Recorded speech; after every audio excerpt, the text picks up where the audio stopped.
اعوذ باللہ من الشیطان الرجیم بسم اللہ الرحمن الرحیم نحمدہ ونصلی ونسلم علی رسولہ الکریم اما بعد فاعوذ باللہ من الشیطان الرجیم بسم اللہ الرحمن الرحیم مولایا صلی وسلم دائما ابدا علی حبیبک خیر خلق کلہم۔ تمام سننے اور دیکھنے والوں کو میری طرف سے السلام علیکم ورحمۃ اللہ۔ میں ہوں آپ کا میزبان محمد نواز عباسی۔ آپ دیکھ رہے ہیں پی ایس ٹی مری کے پلیٹ فارم سے الحبیبی ٹی وی پر شان رمضان پروگرام۔ سب سے پہلے میں اپنے مہمان حضرات کا آپ کو تعارف کرواتا چلوں۔ آج کے ہمارے مہمان خصوصی ہیں جناب محترم حضرت علامہ قاری وقاص قریشی صاحب،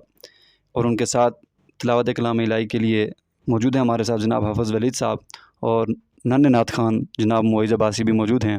سب سے پہلے انشاءاللہ العزیز ہم حسب روایت اپنے پروگرام کا آغاز کریں گے۔ اللہ رب العزت کی لارب کتاب سے میں دعوت دیتا ہوں جناب محترم حافظ ولید صاحب کو کہ آپ آئیں اور تلاوت کلام الہی سے ہمارے پروگرام کا آغاز فرمائیں۔ اعوذ باللہ من الشیطان الرجیم بسم اللہ الرحمن الرحیم هو اللہ الذی لا الہ الا هو عالم الغیب والشہادۃ هو الرحمن الرحیم هو اللہ الذی لا الہ الا هو الملک القدوس السلام المؤمن المہیمن العزیز الجبار المتکبر سبحان اللہ عما یشرکون هو اللہ الخالق البارئ المصور له الاسماء الحسنى يسبح له ما في السماوات والارض وهو العزيز الحكيم صدق اللہ العظیم۔ جزاک اللہ، ماشاءاللہ۔ یہ تھے حافظ ولید صاحب جو کہ اللہ رب العزت کی لارب کتاب سے آج کے پروگرام کا آغاز فرما رہے تھے۔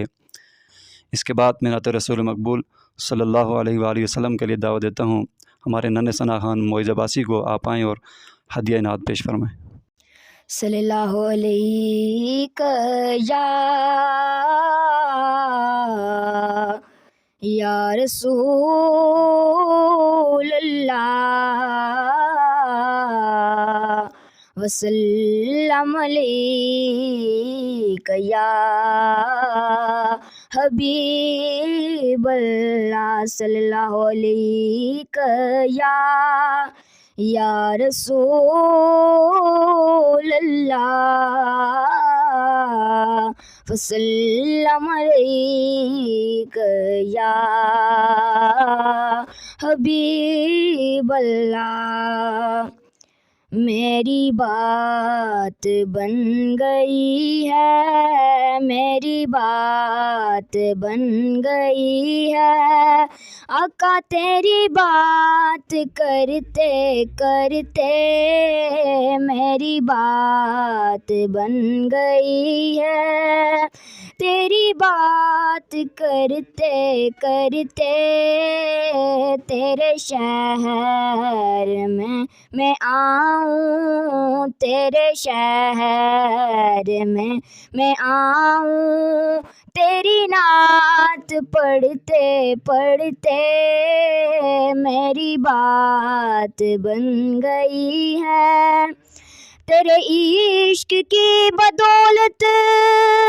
مجھے زندگی ملی ہے، مجھے موت آقا آئے، مجھے موت آقا آئے، تیرا ذکر کرتے کرتے میری بات بن گئی ہے، تیری بات کرتے کرتے میری بات بن گئی ہے۔ کس چیز کی طلب ہے نوے آرزو بھی کوئی، کس چیز کی طلب ہے نوے آرزو بھی کوئی تونے اتنا بھر دیا ہے، تونے اتنا بھر دیا ہے، کشکول بھرتے بھرتے میری بات بن گئی ہے، آقا تیری بات کرتے کرتے میری بات بن گئی ہے۔ ماشاءاللہ، جزاک اللہ۔ یہ تھے ہمارے ننھے ثنا خان معز عباسی، جو کہ انتہائی خوبصورت انداز میں آقا حضور کی بارگاہ میں ہدیہ نعت پیش فرما رہے تھے۔ آقا کریم علیہ الصلوۃ والسلام کا ارشاد گرامی ہے، اگر لوگوں کو رمضان کی رحمتوں اور برکتوں کا پتہ ہو تو وہ خواہش کرتے کہ پورا سال ہی رمضان ہو، یعنی کہ رمضان مبارک کی اتنی فضیلت ہے، اتنی برکتیں ہیں کہ اگر لوگوں کو اس کی شان کا پتہ چل جاتا تو خواہش کرتے کہ پورا سال ہی رمضان کا مہینہ ہو۔ اور اس کی خاصیت یہ بھی ہے کہ اس کے 3 اشروں میں اللہ رب العزت نے پہلے اشرے میں رحمت کا اشرہ قرار دیا، دوسرا مغفرت کا، اور تیسرا جہنم کی آزادی کا۔ تو اسی سلسلے میں ہمارے آج مہمان خصوصی ہیں حضرت علامہ قاری وقاص قریشی صاحب۔ سب سے پہلے میں آپ کا شکریہ ادا کرتا ہوں، آپ نے اپنی مصروفیات سے وقت نکالا اور یہاں تشریف لائے۔ میں آپ سے ملتمس ہوں کہ آپ ہمیں رمضان مبارک کے فضائل اور بالخصوص جمعے کے حوالے سے کہ جمعہ المبارک کو باقی دنوں کے سردار کیوں کہا گیا، اس کی کیا فضیلت ہے، بالخصوص رمضان مبارک میں جمعے میں کون سے ایسے اعمال ہیں جو کرنے سے زیادہ فضیلت ہوتی ہے، اللہ کی رحمت نازل ہوتی ہے۔ نحمدہ ونصلی ونسلم علی رسولہ الکریم، اما بعد فاعوذ باللہ من الشیطان الرجیم، بسم اللہ الرحمن الرحیم۔ یا ایہا الذین آمنوا کتب علیکم الصیام کما کتب علی الذین من قبلکم لعلکم تتقون۔ قال اللہ تبارک وتعالی فی مقام آخر، یا ایہا الذین آمنوا اذا نودی للصلاة من یوم الجمعہ فاسعوا الی ذکر اللہ وذروا البیع ذالکم خیر لکم ان کنتم تعلمون۔ اللہم صلی علی سیدنا و مولانا محمد وعلی آل سیدنا و اصحاب سیدنا و مولانا محمد مبارک وسلم۔ الصلاۃ والسلام علیک یا سیدی یا رسول اللہ وعلی آلک و اصحابک یا سیدی یا حبیب اللہ۔ بعد از حمد و صلاۃ، میں سب سے پہلے تو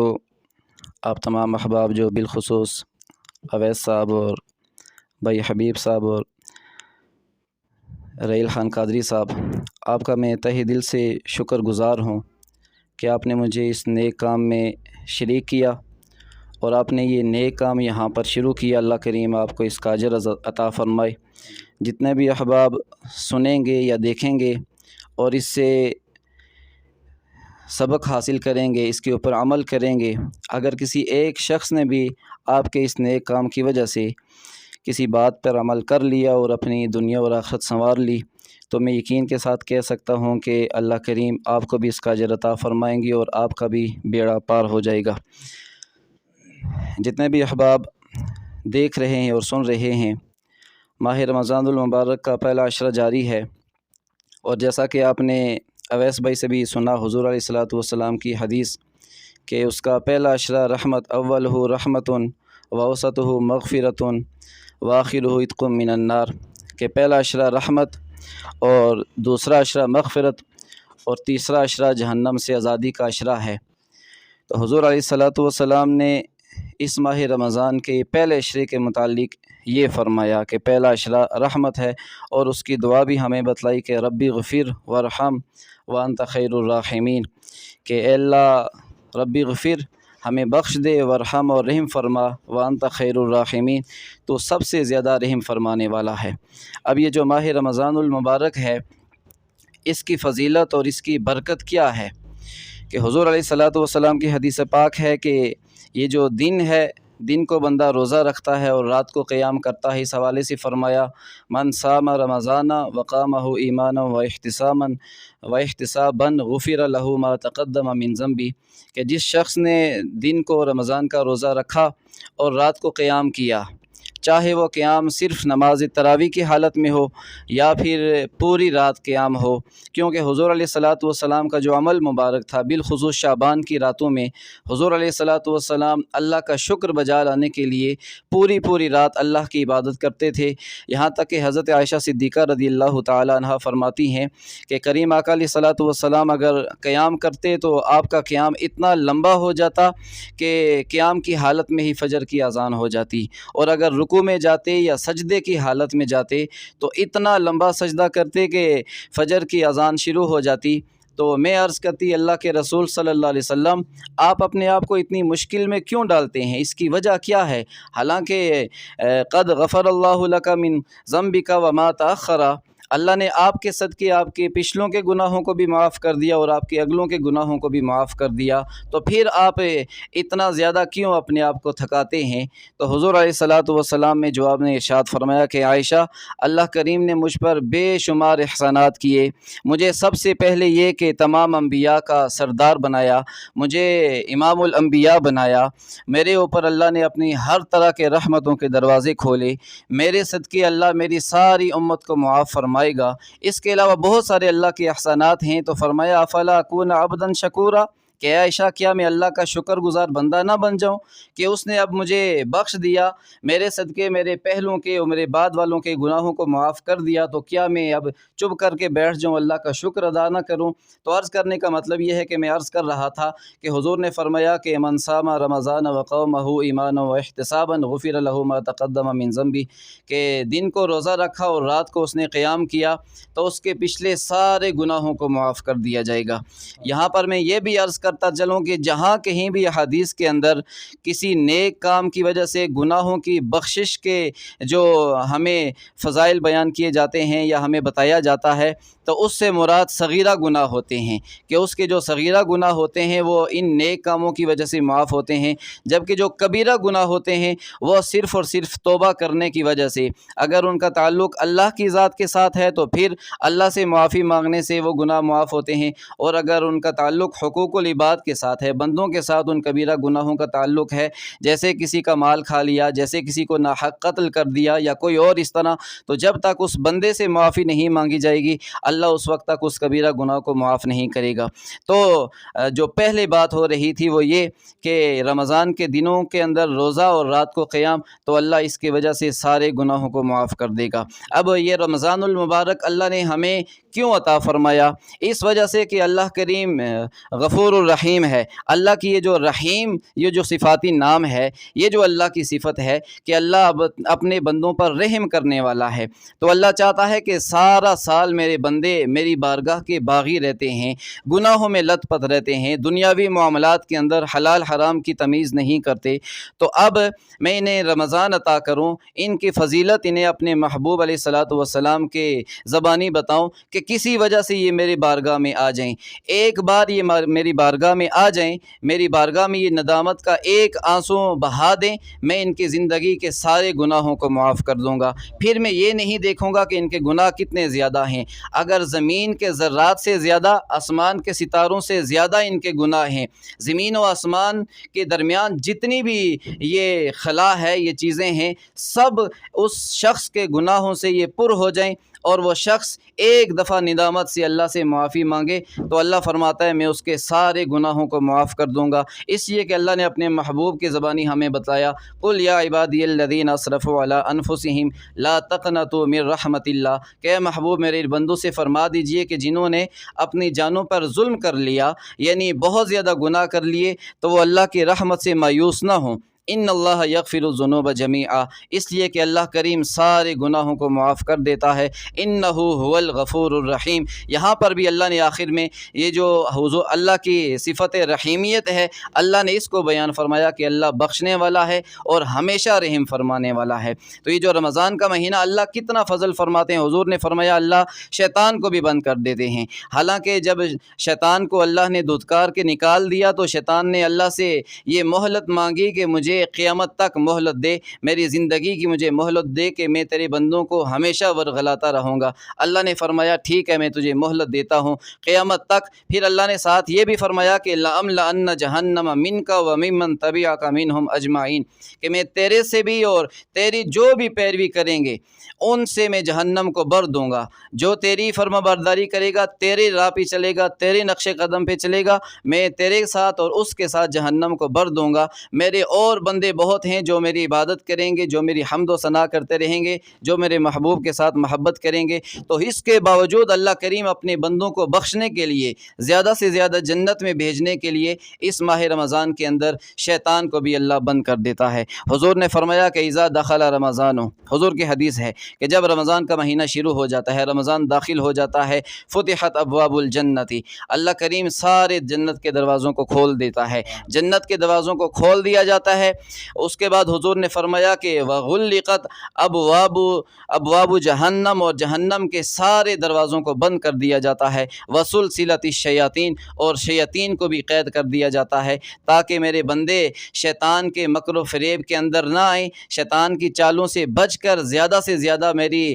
عبادت کے لیے وقت نکال سکیں۔ تو ہم دیکھتے ہیں، آپ تمام احباب دیکھتے ہیں کہ عام دنوں میں مساجد کے اندر نمازی وہی ہوتے ہیں جو 12 مہینوں کے، جو 5 وقت کے نمازی ہیں، جبکہ جب رمضان کا مہینہ آتا ہے تو مساجد کے اندر نمازیوں کی تعداد زیادہ ہو جاتی ہے۔ فجر کی نماز کے اندر دیکھنے میں آتا ہے، ظہر کے بعد، عصر کے بعد، عشاء کے وقت کہ لوگ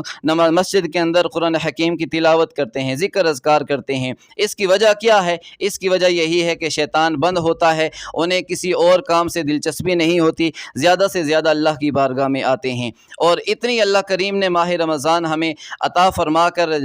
بخشش کے زیادہ سے زیادہ ہمارے لیے ذرائع اور وسائل پیدا کیے، اس کے باوجود اگر کوئی شخص اپنی بخشش نہ کرا سکے تو وہ سب سے زیادہ، سب سے بڑا بدبخت ہوتا ہے۔ کہ حضور علیہ الصلاۃ والسلام ایک بار ممبر پہ تشریف فرما ہوئے تو مشہور حدیث پاک ہے، حضور نے پہلی سیڑھی پہ قدم رکھا تو حضور علیہ الصلاۃ والسلام نے آمین کہا، دوسری سیڑھی پہ حضور نے قدم رکھا، پھر آمین کہا، تیسری پہ قدم رکھا، پھر حضور نے آمین فرمایا۔ تو صحابہ نے پوچھا اللہ کے رسول یہ کیا معاملہ ہے؟ تو حضور نے فرمایا کہ ابھی جبریل آئے تھے، جبریل نے فرمایا کہ اے اللہ کے رسول کہ تباہ اور برباد ہو جائے وہ شخص کہ جو اپنے والدین میں سے دونوں یا دونوں میں سے کوئی ایک کو اپنی زندگی میں پائے اور ان کی خدمت کر کے جنت حاصل نہ کر سکے، وہ تباہ ہو جائے وہ شخص۔ تو حضور نے فرمایا کہ میں نے اس کے جواب میں آمین کہا۔ پھر جبریل نے کہا کہ اللہ کے نبی تباہ اور برباد ہو جائے وہ شخص کہ جس نے ماہ رمضان المبارک کا مہینہ پایا اور اس میں عبادات کر کے اپنی بخشش نہ کرا سکا، زیادہ سے زیادہ عبادات نہ کر کے اپنی بخشش نہ کرا سکا، تو وہ شخص بھی تباہ و برباد ہو جائے۔ حضور نے فرمایا میں نے آمین کہا۔ اور پھر تیسری بار حضور نے جب سیڑھی پہ قدم رکھا تو جبریل نے فرمایا کہ وہ شخص بھی تباہ و برباد ہو جائے کہ جس کے سامنے اللہ کے نبی آپ کا نام نامی لیا جائے اور وہ آپ پہ درود پاک نہ پڑے، وہ شخص بھی تباہ ہو جائے۔ حضور نے فرمایا کہ میں نے کہا آمین۔ تو اس میں حضور نے ایک رمضان کا بھی ذکر کیا کہ جو رمضان پائے اور زیادہ سے زیادہ نیک اعمال کر کے اپنی بخشش نہ کرا سکے، اس کے لیے بھی حضور نے آمین کہا، اس کے جواب میں آمین کہا۔ تو عرض کرنے کا مطلب یہ ہے کہ اللہ کریم نے یہ جو پورا مہینہ میں عطا فرمایا، اس کے تینوں عشرے ہم سب کے لیے رحمت کے باعث بھی ہیں، بخشش کا باعث بھی ہیں اور جہنم سے آزادی کا باعث بھی ہیں۔ اور اس کے علاوہ آپ نے فرمایا تھا کہ نماز جمعہ کے حوالہ سے تو اللہ کریم نے قرآن حکیم کے اندر فرمایا کہ یا ایھا الذین آمنوا اذا نودی للصلاۃ من یوم الجمعہ، کہ اے ایمان والو جب تمہیں اذا نودی للصلاۃ من یوم الجمعہ، کہ جمعہ والا دن جب تمہیں ندا دی جائے، تمہیں پکارا جائے نماز کے لیے، فاسعوا الی ذکر اللہ، تو اللہ کے ذکر کے لیے بھاگے چلے آؤ، وذروا البیع، اور خرید و فروخت کو ترک کر دو، تمہارا جو لین دین ہے، کاروبار ہے، معاملات ہیں، ان سب کو چھوڑ کے فوراً اللہ کی بارگاہ میں پہنچ جاؤ۔ اس کی وجہ کیا ہے؟ اس کا بھی اللہ کریم اپنے بندوں کو زیادہ سے زیادہ اجر عطا فرمانا چاہتا ہے۔ اب اگر ہم آخر وقت میں جائیں یا نماز جمعہ سرے سے ادا ہی نہ کریں، پھر بھی اللہ کی ذات کو کوئی فرق نہیں پڑے گا۔ اگر فرق پڑے گا تو وہ ہمیں ہی پڑے گا، ہم ہی گناہگار ہوں گے، ہم ہی اللہ کے عذاب کے حقدار ٹھہریں گے، اللہ کو کوئی فرق نہیں پڑے گا۔ حضور علیہ الصلاۃ والسلام نے اس کے حوالہ سے نماز جمعہ کے لیے جلدی جانے کے حوالے سے حضور کی حدیث پاک ہے، حضور نے فرمایا کہ جو شخص نماز جمعہ کے لیے سب سے پہلے تیاری کر کے وضو کر کے مسجد میں جاتا ہے تو اس کے لیے ایک اونٹ صدقہ کرنے کے برابر ثواب لکھ دیا جاتا ہے۔ پھر حضور نے فرمایا کہ اگر کوئی شخص اس کے بعد جاتا ہے تو اس کے لیے ایک گائے یا ایک بیل اللہ کی بارگاہ میں قربانی کرنے کے برابر ثواب لکھ دیا جاتا ہے۔ کریم آقا علیہ الصلاۃ والسلام نے فرمایا کہ جو شخص پھر اس کے بعد جاتا ہے تو اس کے لیے ایک بکرا یا ایک دمبا ذبح کر کے اللہ کی بارگاہ میں اللہ کی راہ میں قربانی کرنے کے برابر ثواب عطا فرما دیا جاتا ہے۔ اور جو شخص اس کے بعد جاتا ہے حضور نے فرمایا مرغی صدقہ کرنے کے برابر اسے ثواب عطا فرمایا جاتا ہے۔ حضور نے پھر فرمایا کہ جو اس کے بعد بھی جو شخص جاتا ہے، آخری شخص کا ذکر کیا جو سب سے آخر میں مسجد میں جاتا ہے، کہ جو اس کے لیے حضور علیہ الصلاۃ والسلام نے فرمایا کہ مرغی کا جو انڈا ہوتا ہے وہ انڈا اللہ کی راہ میں صدقہ کرنے کے برابر فرشتے اس کے نامہ اعمال میں نیکیاں لکھ دیتے ہیں۔ اور جو شخص پھر اس کے بعد جاتا ہے، جب امام خطبہ دینے کے لیے نکل آتا ہے تو پھر فرشتے اس شخص کے نامہ اعمال کے رجسٹر بند کر کے بیٹھ جاتے ہیں۔ اس کے بعد جو شخص یعنی دیر سے جاتا ہے اس کے نامہ اعمال میں کچھ بھی نہیں لکھا جاتا، اس لیے کہ جو شخص اللہ نے ہمیں پہلے ہی فرما دیا کہ جو ہی نماز جمعہ کے لیے تمہیں پکارا جائے فوراً سب کچھ ترک کر کے اللہ کی بارگاہ کے لیے چل پڑو۔ فسعوا کا اللہ نے یہ فعل ذکر کیا، فعل امر ذکر کیا، جس کا مطلب ہے بہت جلدی نماز جمعہ کے لیے جانا، سب کچھ چھوڑ کر۔ اس میں آپ سے ایک سوال ہے کہ جو شخص جمعے کی اذان کے بعد خرید و فروخت کرتا ہے کیا وہ جائز ہے، حلال ہے، یا جمعے کی اذان کے بعد خرید و فروخت کرنا کیسے؟ اس بارے میں یہ ہے کہ اگر جب اللہ کریم نے نماز جمعہ کے لیے یہ ہمیں حکم دیا تو فسعوا الی ذکر اللہ وذروا البیع، کہ فوراً سب کچھ چھوڑ کر اللہ کے ذکر کے لیے جاؤ، وذروا البیع، اور خرید و فروخت کو ترک کر دو۔ تو اس کے لیے علماء یہ فرماتے ہیں، اور اصول فقہ کا اصول حدیث کا بھی یہ ہے کہ جو امر ہوتا ہے وہ وجوب کے لیے ہوتا ہے، کسی چیز کے واجب ہونے پہ دلالت کرتا ہے، یعنی فوراً جو ہی نماز جمعہ کے لیے بلایا جائے تو خرید و فروخت کو ترک کر دینا یہ واجب ہوتا ہے۔ اور جب کوئی شخص واجب کا انکار کرتا ہے یا واجب کو ادا نہیں کرتا تو ظاہری بات ہے، لازمی بات ہے کہ وہ پھر گناہگار ہوتا ہے۔ تو اس لیے ہمیں چاہیے کہ جو ہی نماز جمعہ کے لیے اذان ہو اس کے لیے بلایا جائے تو ہمیں فوراً اپنے معاملات کو چھوڑ کے، اپنی خرید و فروخت کو چھوڑ کے اللہ کی بارگاہ میں حاضر ہو جانا چاہیے۔ اور حضور علیہ الصلاۃ والسلام کی اس کے بعد حدیث پاک ہے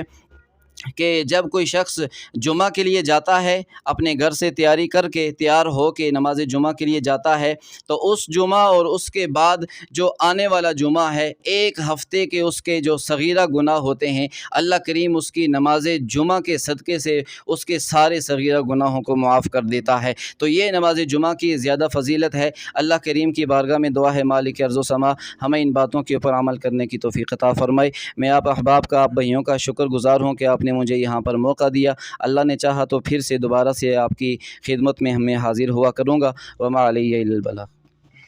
ماشاءاللہ، جزاک اللہ۔ یہ تھے حضرت علامہ قاری وقاص قریشی صاحب جو کہ انتہائی خوبصورت انداز میں لفظ کشائی فرما رہے تھے۔ میں ایک بار پھر سے آپ کا شکر گزار ہوں کہ آپ نے مصروفیات سے وقت نکالا، یہاں تشریف لائے۔